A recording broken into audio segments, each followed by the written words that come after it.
Hi, welcome to BVS channel. ఈరోజు మీకైతే నేను ఈ బంగినపల్లి మామిడి తొక్కలతో ఒక పికెల్ చేసి చూపిస్తాను. ఫస్ట్ ఒక 4 బంగినపల్లి మామిడి పళ్ళు కోసి దాని మీద దాన్ని పీల్ ఆఫ్ చేసేసి ఇవన్నీ సపరేట్గా పెట్టాను. వీటిని మనం ఇప్పుడు ఉడకబెట్టుకుందాం. నేను గ్యాస్ వెలిగించాను, గిన్నె పెట్టాను. ఈ గిన్నెలో ఈ మామిడి పండు తొక్కలు వేసేస్తున్నానండి. వేసేసి ఇందులో నీళ్లు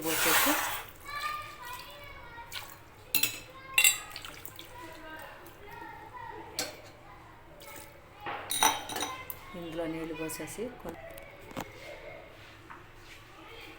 కొంచెం ఉప్పు, కొంచెం పసుపు ఇదిగోండి దీంతో వేసి ఉడకబెట్టేస్తాను. ఒక 5 minutes ఉడకబెట్టిన తర్వాత మీకు మళ్ళీ చూపిస్తాను ఎలా చేయాలని. దీని మీద ఇలా మూత పెట్టానండి ఒక 5 minutes. ఇప్పుడు మనం టైం వేస్ట్ చేసుకోకుండా కొంచెం సరిపడినంత చింతపండు తీసుకున్నానండి. ఇంతనే లెక్కలేదు, మన టేస్ట్కి తగ్గట్టుగా చింతపండు తీసుకుని అది ఉడకబెట్టుకుంటున్నాను. నీళ్ళు వేసేసి మూత పెట్టేస్తున్నాను, ఉడకబెడుతున్నాను. చూసారా అది ఇట్లా తెరులుతోంది. దీన్ని మెత్తగా స్మాష్లా చేసేస్తాను చింతపండుని.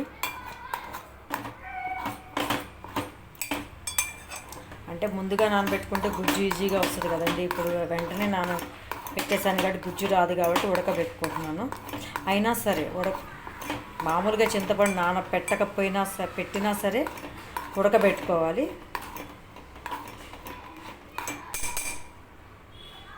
చూడండి చింతపండు దగ్గరికి వచ్చేసింది. ఇప్పుడు దీన్ని తీసి పక్కన పెట్టేస్తున్నాను, గ్యాస్ ఆఫ్ చేసేసి. సరే మామిడికాయల యొక్క తొక్కు కూడా ఉడికిందండి. జస్ట్ ఇలా టెస్ట్ చేశాను, ఉడికింది, ముక్క తెగిద్ది. ఇప్పుడు ఇది కూడా తీసి పక్కన పెట్టేస్తాను. ఇప్పుడు మనం నెక్స్ట్ ప్రొసీజర్లోకి వెళ్దాం. చూడండి ఇందులోంచి తీసేసి పక్కన ఉన్న ప్లేట్లో పెట్టేసుకుంటున్నాను.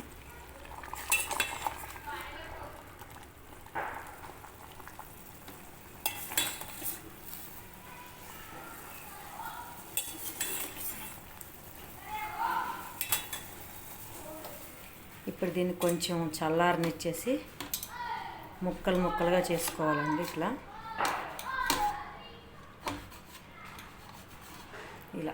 ముక్కలుగా చేసేసుకోవాలి. ఇప్పుడు ఇట్లా ముక్కలుగా తరిగి పెట్టుకున్నాను. నెక్స్ట్ బాండీలో నూనె పోసేసి నేను ఇది వెలిగించుకున్నాను. ఇందులో తిరగమూత వేసుకున్నాను ఫస్ట్. ఇప్పుడు నూనె కాగిందండి. ఇందులో పచ్చెనగపప్పు, మినప్పప్పు, ఆవాలు వేసేస్తున్నాను. ఇందులో ఎండుమిరపకాయ వేసాను, కరివేపాకు, ఇందులో వెల్లుల్లి ఒలిచినవి పెట్టుకున్నానండి. వీటిలో కలిపేసాను. ఇప్పుడు ఇందులో అవి వేగాక ఇవన్నీ అందులో వేసేద్దాము. ఇవి వేగినవి ఇందులో మనం ఈ మామిడికాయ తొక్కలు వేసేస్తున్నాము.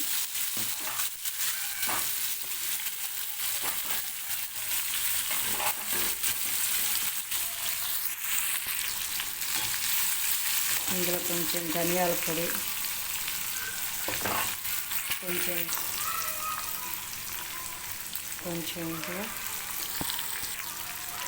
కొంచెం షుగర్ వేసేసి బాగా ఇలా వేపేసుకోండి.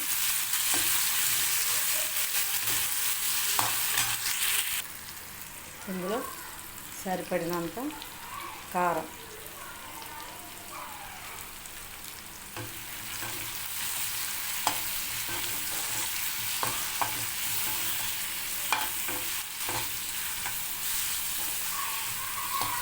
ఇప్పుడు ఇందులో మామిడికాయలు ఇందాక ఉడకబెట్టాక రసం మిగిలింది కదండి, అది ఇందులో వేసేసి బాగా ఉడకబెట్టేసేయాలి. ఇప్పుడు ఇది ఉడికిపోతుంది కదండి నీళ్ళల్లో, అంటే మామిడికాయలు కూడా ఉడకబెట్టిన నీళ్ళల్లో ఉడకబెట్టి పక్కన పెట్టిన నీళ్ళు ఇందులో పోసాం కదా, ఉడుకుతుంది. ఇందులో ఇప్పుడు చింతపండు పులుసు ఇందాక ఉడకబెట్టాం కదా, అది ఇందులో వేసేయాలి. వేసేసి మొత్తం కలిపేసేయాలి. కలిపేసి దగ్గరికి వచ్చే వరకు ఉడకబెట్టేసేయాలి దీన్ని. ఇప్పుడు కొంచెం టేస్ట్ సరిపోతే ఉప్పు కలుపుకోవాలండి. నాకు కొంచెం సరిపోలేదు కాబట్టి నేను ఉప్పు కలుపుకున్నాను. చూడండి ఇలా దగ్గరికి వచ్చేస్తుంది మొత్తం.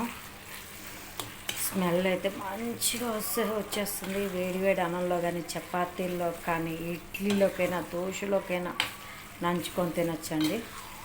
చాలా అసలు ఇక్కడ నాకైతే ఎంత మంచి స్మెల్ వస్తుందో. ఇది ఒక 6 months ఫ్రిడ్జ్లో పెట్టుకుంటే ఉంటుంది. మనం కొత్త వెరైటీ అందరికీ టేస్ట్ చూపిద్దాం. ఇప్పుడు దీన్ని నేను బౌల్లోకి తీసేసుకుంటున్నాను.